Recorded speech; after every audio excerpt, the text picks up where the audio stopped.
everyone, I'm Kariva Devine, and welcome to 12 News Weekend. Every week, we take a look back at some of the best news stories from our 12 News journalists. On today's show, ASU makes its mark at the Big 12 Media Day in Texas. Hear how coaches and players are gearing up for yet another standout season. And then later, we're headed to the Grand Canyon, where a new system is put in place to keep hikers safe from dangerous flash floods. We'll show you how it all works. But first, Gen Z is stepping into the political spotlight. Meet the Arizona candidate bringing a new voice and new look to the state's political landscape. 12 News journalist Bram Resnick has more.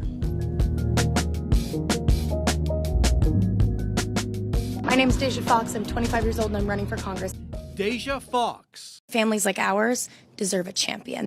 is running nonstop We can make history, but it's going to take all of us showing up. on social media. The young Democratic influencer's very Gen Z campaign is getting national attention. Barely old enough to run for Southern Arizona's 7th District seat in Congress, Fox is tapping into widespread frustration with the party's old guard. They're big shoes to fill, so I don't think anyone can ever fill those. Former Pima County Supervisor Adelita Grijalva, a longtime public servant, wants to follow in her father's footsteps. 12th-term Congressman Raul Grijalva, a progressive hero, died just 4 months ago. I stand on my own 2 feet, but I totally stand on shoulders, absolutely. Those shoulders include Adelita Grijalva's progressive endorsers, including Alexandria Ocasio-Cortez. We need to spend more time as Democrats listening to the people about what their needs and necessities are, not just deciding here's what we're going to do because it's the most popular thing for this special interest group. Former state lawmaker Daniel Hernandez is positioning himself as a problem solver in his second run for Congress. The heart of the 7th District is Tucson. 64% of the vote is in Pima County. The district takes in some or all of 5 other counties. 13% of the vote is in Maricopa County's western suburbs. Hernandez is winning the money race, according to filings with the Federal Election Commission. His campaign has raised more than $980,000. Grijalva is next with more than $830,000 raised. Fox has pulled in $600,000 with relentless fundraising on social media.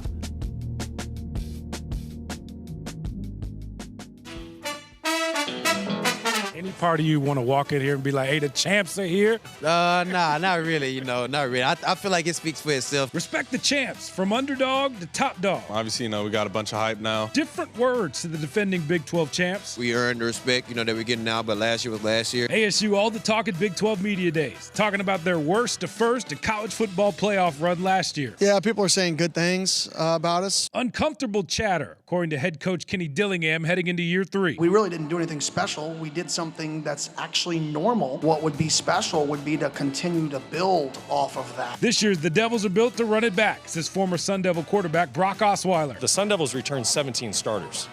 From a championship roster, a team that knows how to win a Big 12 championship. Players in the AD agree. That's the edge that we're starting to embrace, is that nobody thinks we can do this back-to-back. We want to go run it back and do it even bigger this year. Bigger and better expectations. We got the Valley activated for sure now, so they're definitely expecting some things out of us. Proud to rep the Valley and the Pat Tillman Foundation. PT-42 right here in the pocket. Let's put Mom and Dad on TV real quick. Let's wave to Mom and Dad up there. Hey, guys, how y'all doing? Good morning. Is this the Sun Devil parent section? Always. Fox up. Suited up with the Sun Devils. Cameron Cox, 12 Sports. Down these stone stairs is a secret hideaway rich in Arizona history. What once was a hidden tunnel to rowdy cowboy partying during the Prohibition is now the Valley's only underground wine cellar and restaurant. It's still very much, if you know, you know. We're seated in Lon's Wine Cellar. It's a subterranean wine cellar down below the Lon's restaurant. Our wine cellar consists of over 6,000 bottles of wine. Tell us about the history of this hidden gem. Yeah, so once the home to famous cowboy artist Lon McGargy, this property was built in the 1930s. So when you walk the halls of the Hermosa Inn, you see so many different art pieces that Lon did. None more iconic than the famous last drop from his Stetson painting that the Stetson Cowboy Hat Company commissioned Lon McGargy just over 100 years ago for the painting, and it's in every Stetson cowboy hat still to this day. He was known for being quite the party animal. 7 wives over his lifespan, and loved to play poker and gamble. And when we dug this up in the early 2000s, we found tunnels where Lon McGargy and political officials or important people, friends of his, back in that time would be gambling and drinking down here during Prohibition. And we actually found tunnels that would lead out past the other side of the property to get away if the sheriff ever came. What do you think he would say walking down the stairs right now and seeing how you transformed his hideaway? I think he'd say, get me some whiskey. Tell us how we can experience this place today. For the majority of the year, we sell this room as one giant table of 12 people. But during the summer, we open it up to really any guest who'd like to dine here Thursday through Sunday. We call it Lon's Cool Summer Dining. It's kept at about 56 degrees down here. We've got an entire round of our cool dining in the wine cellar menu here. This experience really is unlike any other. When a guest comes here, they not only have an incredible culinary journey that they're going to go on, but they also have an incredible beverage and wine journey that they're going to go on. It isn't just dining out, it's a story that we tell through cool dining. Cheers to Lon's Wine Cellar. In Paradise Valley, Crystal Long, 12 News. And coming up, with our record-breaking heat, a family shares their emotional plea for us to stay safe while hiking. We'll be right back.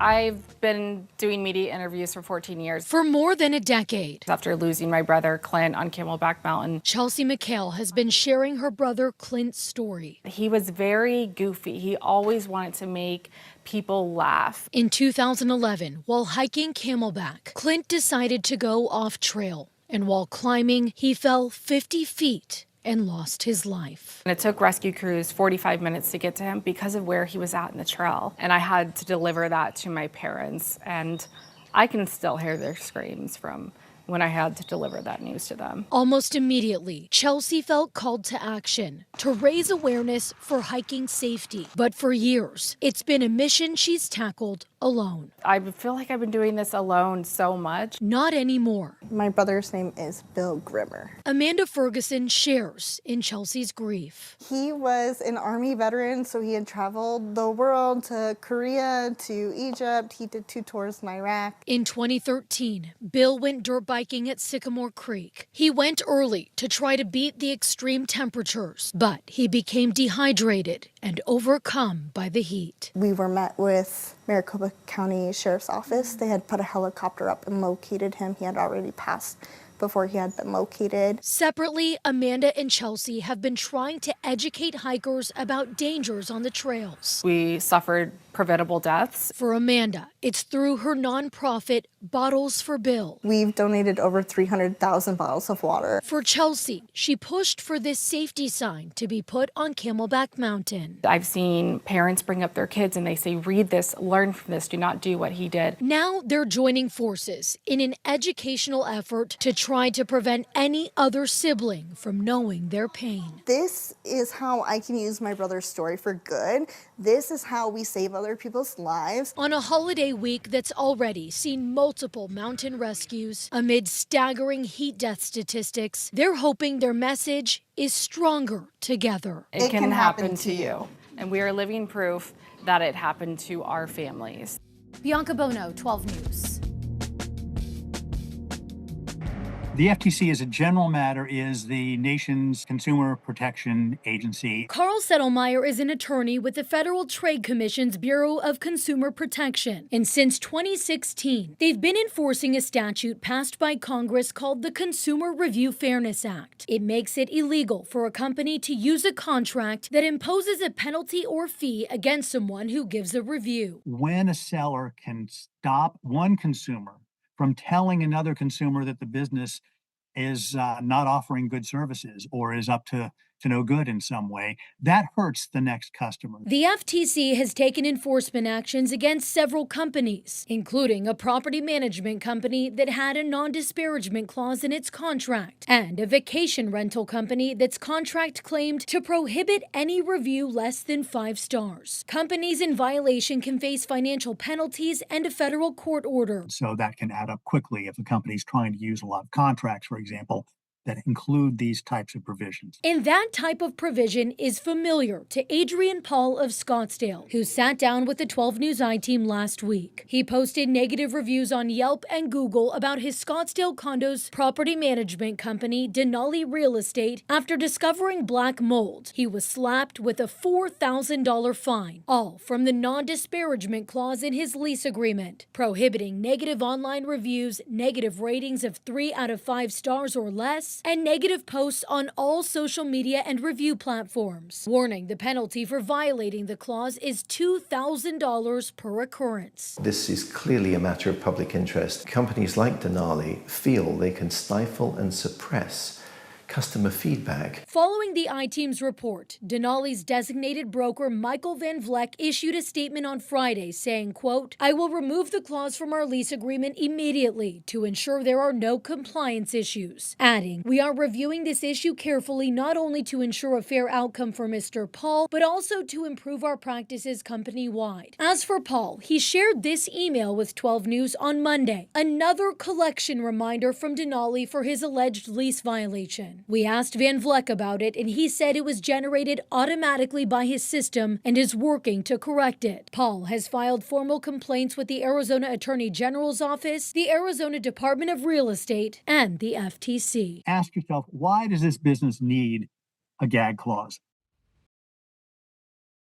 As the Fernandez family watches their 7-year-old son Marco grow, He is a happy boy. He is adorable. They are praying. He has his challenges like most of the kids do. For relief from a unique and rare challenge. The doctor tells you this is the name, this is the diagnosis, and by the way, is progressive.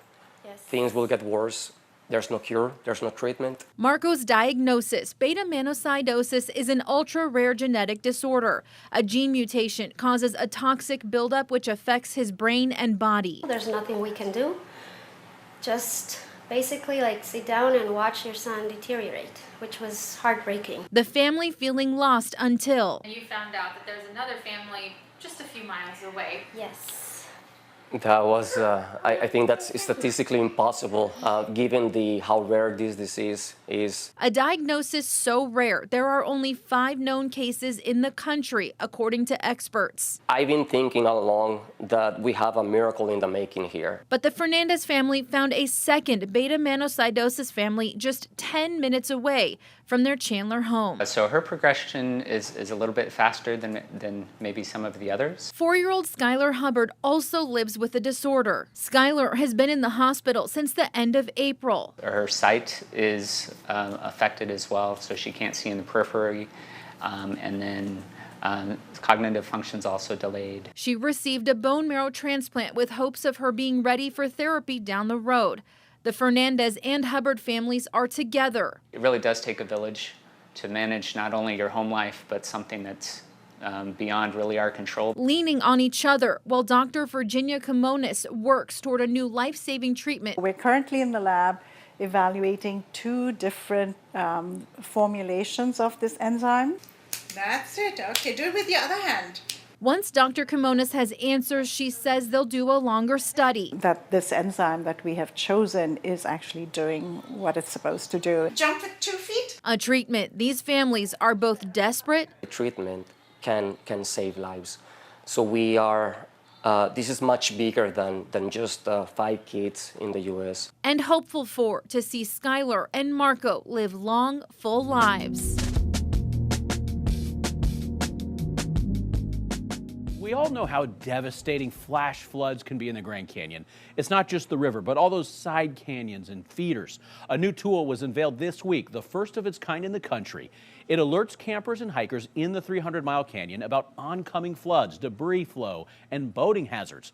Park workers believe this is a framework for other land management agencies around the country to warn of floods, specifically for those remote areas where people don't have cell service. It's called the Grand Canyon River Alert System. It's the brainchild of Coconino County Emergency Management and several federal agencies, including the National Weather Service. It's been in the making for years. Now you can actually sign up for the free satellite subscription. It's designed to send custom hazard alerts to any device, including your phone, anywhere in the canyon by satellite. The lead meteorologist at the National Weather Service in Flagstaff says one of their biggest frustrations is they can't reach people in the canyon when there's a flash flood warning. This tool integrates decades of knowledge to tailor alerts to campsites, tributaries, and land formations. If there's rainstorms there, there's going to be water coming off those cliffs. I spoke with a member of a working group on this project, Grand Canyon researcher Tom Martin. Martin points out that something like this could come in handy not just for the canyon, but for several flood-prone areas in Arizona. It's the Paria River down through Paria Canyon. Slot Canyon's where people that died. Antelope Canyon comes to mind. There's a number of places all across the state of Arizona, incredibly wild and very wonderful places that you really don't want to be if there's a flash flood. Martin also agrees with the superintendent of the Grand Canyon National Park, who says no technology replaces situational awareness. And it's also worth pointing out that compared to the number of hikers and river runners each year at the canyon, flash flood deaths are very rare. But as we learned just last year at Havasu Pi, when they hit, they can be tragic. The Department of Interior tells me while the new alert system was developed specifically for the Grand Canyon, the framework it uses could apply to most wilderness areas. The USGS tells me they've not officially rolled this out for others, but they hope this announcement will help. You can go to this story right now at 12news.com to download the new Grand Canyon alert system. This is especially tailored for those backcountry hikers and river runners. Joe Dana, 12 News. McKaylee Whitlash, 14-year-old competitive ice skater and soon-to-be freshman at Corona del Sol High School, is able to drive anywhere she wants. Well, she's not driving. Actually, no one is. So how often do you use Whimos? Over summer break, I'd say good 4 or 5 times a week. Earlier this week, Whimo launched their teen accounts for the Metro Phoenix area, allowing 14 through 17-year-olds to use Whimo by themselves as long as they're linked to their parents' account. Whimo's been a huge blessing, a huge part of our lives actually for a long time. Because of Whimo, McKaylee can go to school or the ice den by herself when she needs to, as her parents continue to work full-time jobs while taking care of 2 kids. Right now we use it multiple times a day. The Whitlatches have been using Whimo heavily since 2019, not just because it helps their life, but it's necessary as Crystal lives with epilepsy and is unable to drive. That's part of why we have been so dependent and comfortable with using Whimo. You're a little ways away from getting your license, huh? Oh, very far. Is that something that you're really looking forward to in the future? Not really. No? Why not? It seems dangerous. Teenage drivers are actually 3 times more likely to be involved in a crash or a deadly crash during this time of the year than any other time. Scott Myers works at Students Against Destructive Decisions and says teenagers are 5% of all licensed drivers, but they're involved in almost 10% of fatal crashes, prompting teens to wait to get their driver's license. We have way more distractions. You've got cell phones, you've got eating in the car, you have multiple, friends that are hanging out. Scott says Whimo Teen Accounts fixes part of the problem where Crystal and other parents, they can be comforted that their child doesn't have to ride with a stranger if there's no other option. Ride shares where there's a human driver, there's always going to be a little bit of concern, who is this human driver and are they a good driver? It'll definitely become part of her standard week. This new program now gives the Whitlatch family more flexibility to do what they need and want to do while giving McKaylee some independence. That must be nice, the whole independent thing. It's very nice. Of course. That's super cool. It's very nice, yeah. Russ Perry always has an American flag flying. I leave it up 24 hours a day, maybe for the last 40 years. With Independence Day right around the corner, he goes all out. It's the birthday of our nation, and it's always an exciting time. But just a few days before 4th of July, it sneaks up on you kind of like a haircut. He noticed his flag had some wear and tear. So I said, I better get that replaced before the 4th. So he bought a new one, ready for display, when he ran into another issue. The rope broke. And the only way to replace the rope was to make it all the way to the top of the 25-foot pole. Oh, now we got a big problem. And then I didn't start to realize how big a problem. I thought, well, I'll get my ladder. And I started looking at the height, and it's like, no, I don't think that's going to work. Not wanting to hurt himself trying, he had the idea of driving down the road to a place he knew would have the right equipment. Gilbert Fire Station number 1. I thought, well, it doesn't hurt to ask. All they can do is say no. Speaking with the battalion chief, I said, I know it's kind of an unusual request, but thought maybe I'd see if you could help me out. And he said, yeah, we should be able to get a ladder truck by there. Then just an hour later, I'm in the house and here comes a ladder truck out here, parks right out in front. a 4-man crew with their truck taking time to help a citizen in need, replacing the rope, flag, and even spray painting the eagle on top. We're back in business, so it's as good as new. All with smiles. It was very meaningful and appreciated, that they would come and do that. It didn't take a lot of time, but it was something that I would have either not been able to do at all or would have broke my neck trying to do it. So I appreciate their help. Russ and his family now ready for an unforgettable Independence Day. It'll always be a memorable 4th of July for this little extra event here. And thanks so much, everyone, for watching. And just a reminder, new episodes of 12 News Weekend premiere every Friday on 12+. You can also watch past episodes on the app. All you have to do is download 12+ on your Apple TV, Fire TV, and Roku, and you can watch for free. I'm Kariva Divine. Have a great rest of your weekend.